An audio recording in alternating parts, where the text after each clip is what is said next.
There is much to celebrate in the new South Africa, yet many South Africans are out on the streets in what are called service delivery protests. What do they mean, and how can we bring those who feel left out back into the tent?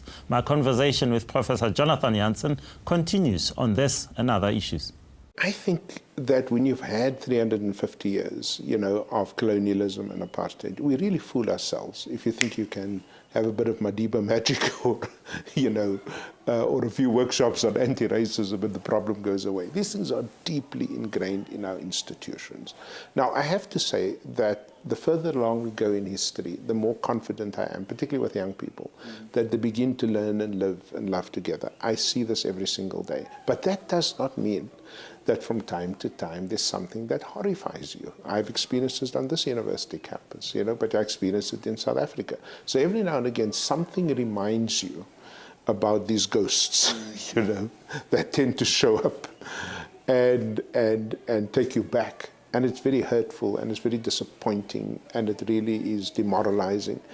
But that is a small part of a bigger picture in which I think the Longhouse children, for the first time on a grand scale, a lot of students are learning together in primary and high schools. That never used to happen except in the old church schools before. And the world's not falling apart. And Chicken Dickon was wrong, The sky didn't fall in, we're getting along, and so on. And in some ways, you've got to take the long view here and be patient and not be complacent, of course, and continue to work with young people. The odd setback, trust me, you will have that. But you've got to make sure that the momentum is forward. Now, for that to happen, you can't just depend on young people. You have to depend on politicians. So when one of our senior politicians says, in response to a question about farm murders, we can't be everywhere at the same time, you will not understand what damage that does. Where I work, for example, in an attempt to keep our people together.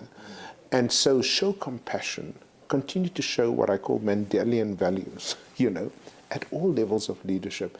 And we keep people together as we try to rebuild. But yeah, I think we've made enormous progress in race relations, but I also know for a fact we're not there yet. Did the TRC work? You talk about Mandelian value, TRC, transformation of institutions. Is that working? Is it too painful? Are we giving up in some points? I think the TRC worked for a very specific set of purposes. I thought it was an enormous valve that opened up for pressure to be released. It was an opportunity, certainly for a whole lot of people who got hurt and who still didn't know where their children were, to have a public place in which you can express and share your grief. That, we mustn't underestimate the importance of that.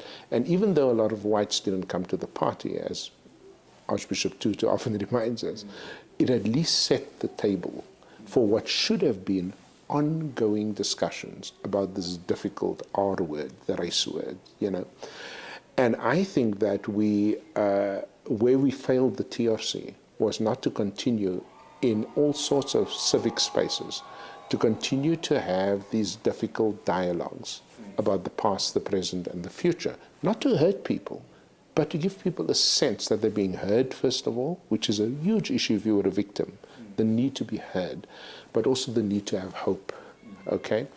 And I think by not continuing those conversations and putting all too much emphasis on a one-off event, which was the TRCs, we lost out. But that's why I think we have public institutions like universities to continue to do that. You speak about children learning together in schools and universities and so forth. The Minister of Education says we're doing better and better every year, 78% matric pass rate in 2013. Are we winning the battle to have an education system that produces quality? Are we better in terms of our education in these 20 years? The biggest problem at the moment with the education crisis, and it is a crisis, is not so much the statistics. We know the statistics. The statistics are very clear that the moment you start measuring yourself against other people, like Mozambique, like Namibia, you always last or near the bottom. We know that. So the problem with the education crisis at the moment is the pretense on the part of government that there is no crisis. Now, if I may go back to to the words of Jesus, if you're sick and you don't see yourself as sick, you can't be healed, right? So our problem is denial. Our problem is the refusal to accept that this education system is in such a serious crisis, measured against any international indicator of achievement. Our inability to take that on is causing a lot of problems. So we use, as you know, I've said this often, the 30 and 40% benchmark, as if any decent person, okay, can enter a good job, participate in a global and modernized economy with that kind of level of performance, So, no, I think the biggest danger to our democracy, service delivery protests will come and go. The biggest danger in democracy is not building the education foundations for a strong economy, a healthy democracy, and a stable society. That's the real problem. You've spoken about English in education, and you've touched on how it can be, I think the Afrikaans word was versoening, for reconciliation.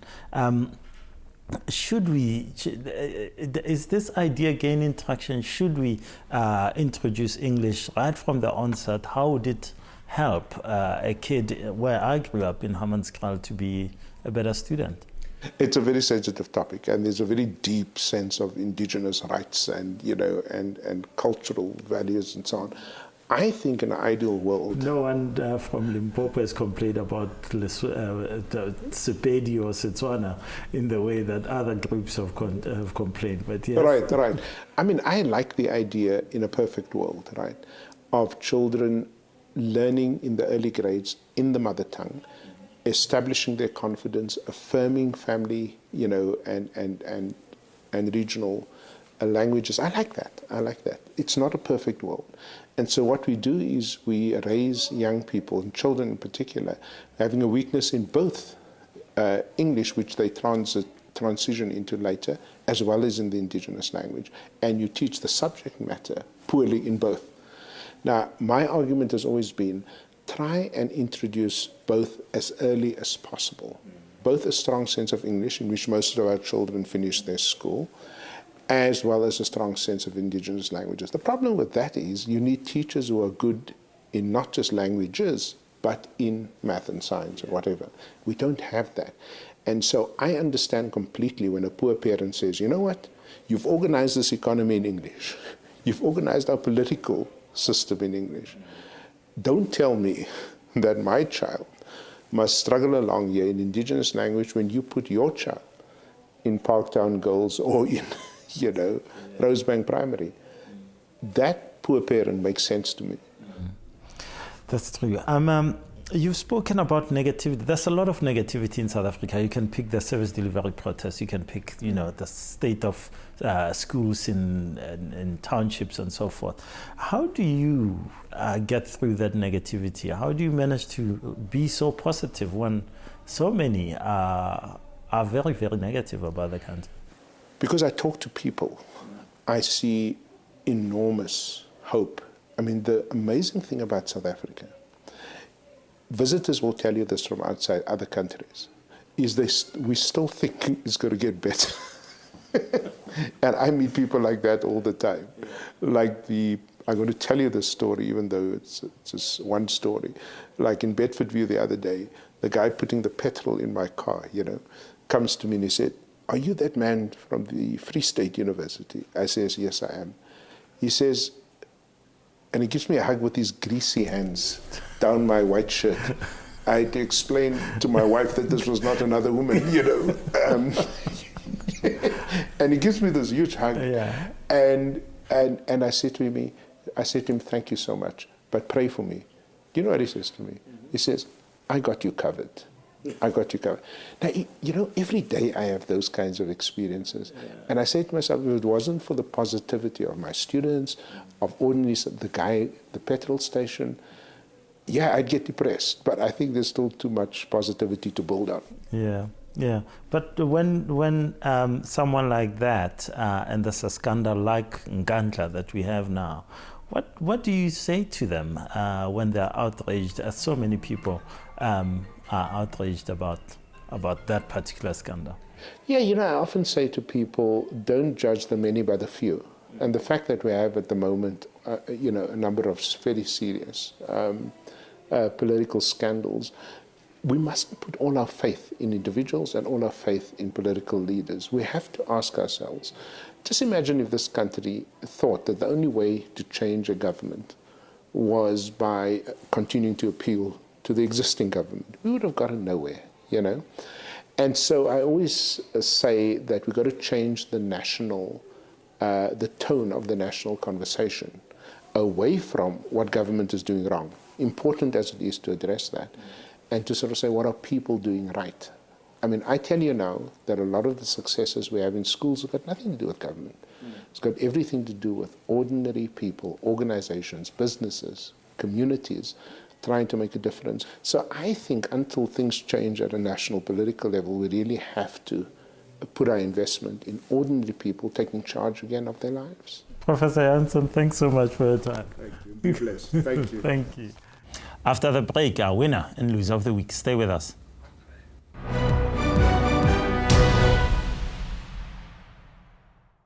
News that moves. ENCA.com.